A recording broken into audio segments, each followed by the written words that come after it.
if somebody's watching this and it's even hard for them to hear the word peace because they feel like they're anxious, worried, and then feel guilty. I must not have enough faith. I must not trust God. What would you say to the person that struggles with peace? I find that when I'm not at peace, and I think this is true for a lot of people, there's an inner obsession over what we should do, how peace should look, how it does look when I look at someone else on the outside. And I would say it's almost never true. Almost everyone has some deep pain that they're not sharing, that you may not see. And that maybe God is not as concerned that we get it right as he is with us receiving his love.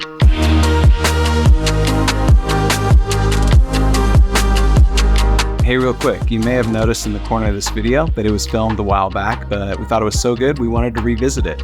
Let us know what you think in the comments. You can subscribe to our YouTube channel or visit us at becomenew.com. Now here's John. Hey, this is John Ornberg, and I'm here with one of my favorite human beings on the planet, Laura Kathleen Turner. One of. Yeah. This is going to be like the Muppet Show. On a very short list of two grumpy old guys. Yeah. My brother Bart loves those guys. Hey, this is a very special edition of BecomeNew.me. We're walking together through wisdom about how to live, Dallas Willard's book, Renovation of the Heart. But I'm with my daughter Laura today and asked if she would be willing to talk a little bit. She said she would. Good morning. I'm really glad to get to be here. So, yes, and you may be watching this in the afternoon or the evening, but we're taping it in the morning. Yes, fair. So now you know. We'll be looking tomorrow at the parts of the person. I'm eager to get to that. It's like very central to Dallas's thought. But for today, with Laura, we decided that we would talk about peace. And that's a really, really deep topic and one that goes real deep with us and with Laura. So I'm going to read a few words from Renovation of the Heart. This is a bit farther on in the book if you're following along, page 134. But they're remarkable words about peace. And then, Laura, I'd love to hear your thoughts on them. And for anybody who was ever with Dallas, knew him, one of the striking things about him was there was a very deep sense of unhurried, unruffled peace about his body, his face. Peace is the rest of will that results from assurance about how things will turn out. It is always a form of active engagement with the good, plus assurance that things will turn out well. The dead are often spoken of as at peace, but they are not at peace unless they're actually alive and doing well. It just says stuff that makes me chuckle sometimes. I am at peace about it, we say.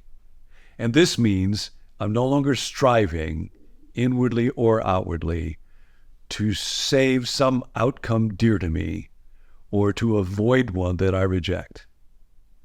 I have released whatever is at issue and am no longer even putting body English or spin on it or inwardly gritting my teeth.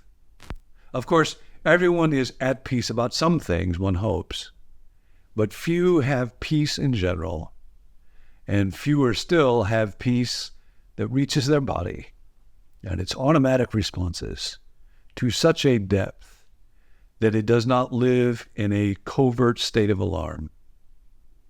Most people carry heavy burdens of care, usually about the things that are most important in life, what will happen to their loved ones, their finances, health, death, their physical appearances or what others think of them, the future of society, their standing before God, and their eternal destiny. That's quite a list.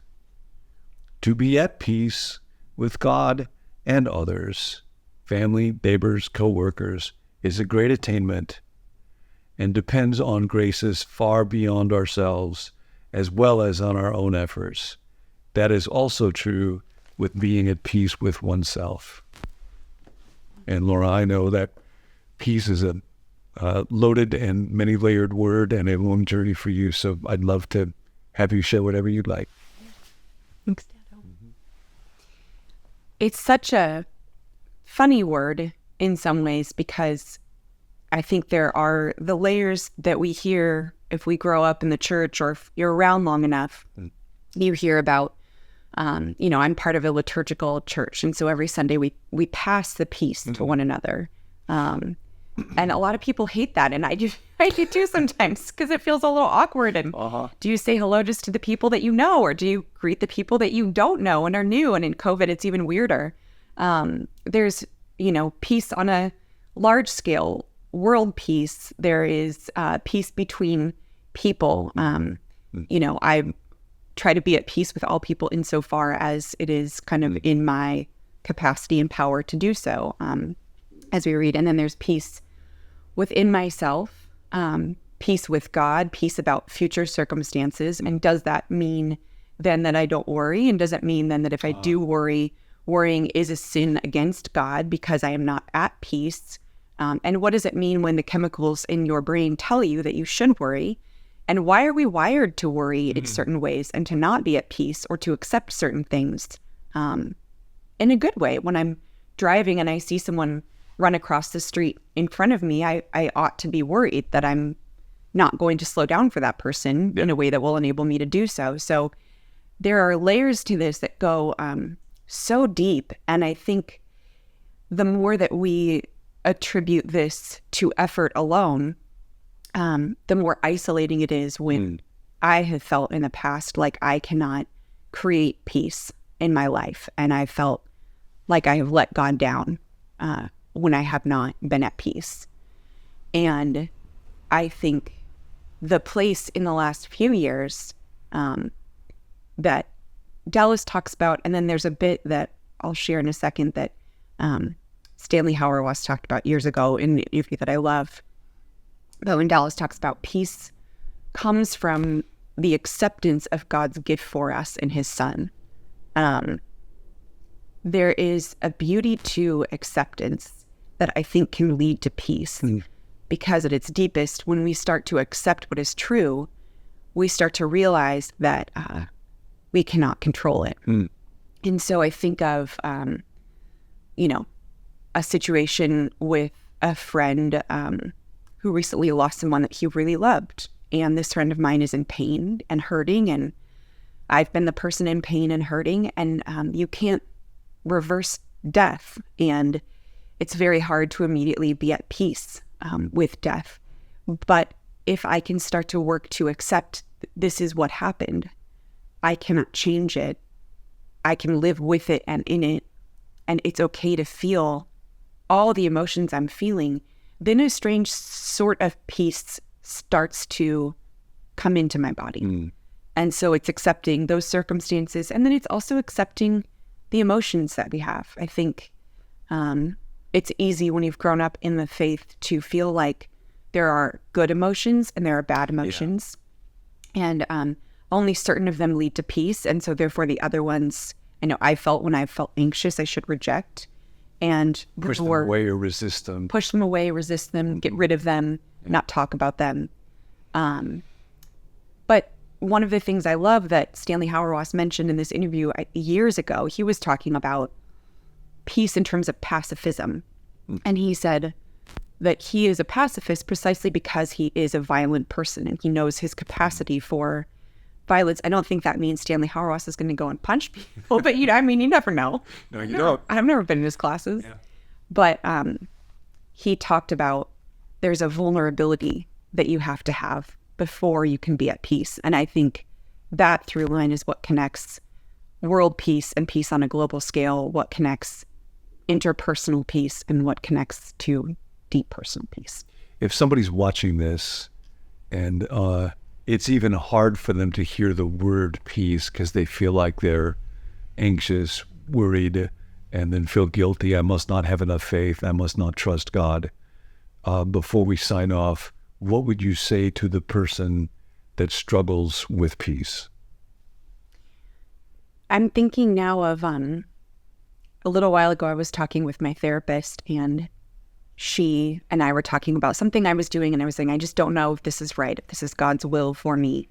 What should I do? And she kind of laughed at me, which is actually helpful. And she said, maybe it's not. Maybe you just don't know, and that's okay.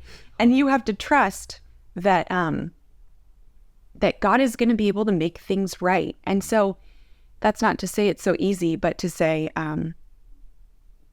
I find that when I'm not at peace, and I think this is true for a lot of people, there's an inner obsession over what we should do, how peace should look, how it does look when I look at someone else on the outside. And I would say it's almost never true. Almost everyone has some deep pain that they're not sharing, that you may not see. And that maybe God is not as concerned that we get it right as he is with us receiving his love. So the word for today is peace. And as you go through your day, when fear and worry come, don't push them away. Don't try to resist them by willpower. Acknowledge them. Welcome. Rick Blackman talks about welcoming one of his clients named Anxiety Wilma. Welcome, Wilma. And invite peace. Laura, thank you very much for doing this. Would you do this again? I'm going to do this again. Thank you. Thanks, friends. Be at peace. Hey, if you enjoyed that video, be sure to subscribe so you don't miss any future episodes from John Ortberg or Become New. You can also head to our website, becomenew.com, where we have a bunch more resources you might be interested in, like free downloads, books, and a library of videos for you to explore, learning how to grow spiritually one day at a time.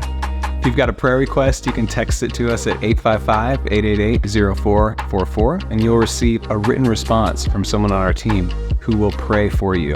You can also text the word BECOME to that same number to receive text alerts whenever we drop a new video. Glad that you're here, and we'll catch you next time.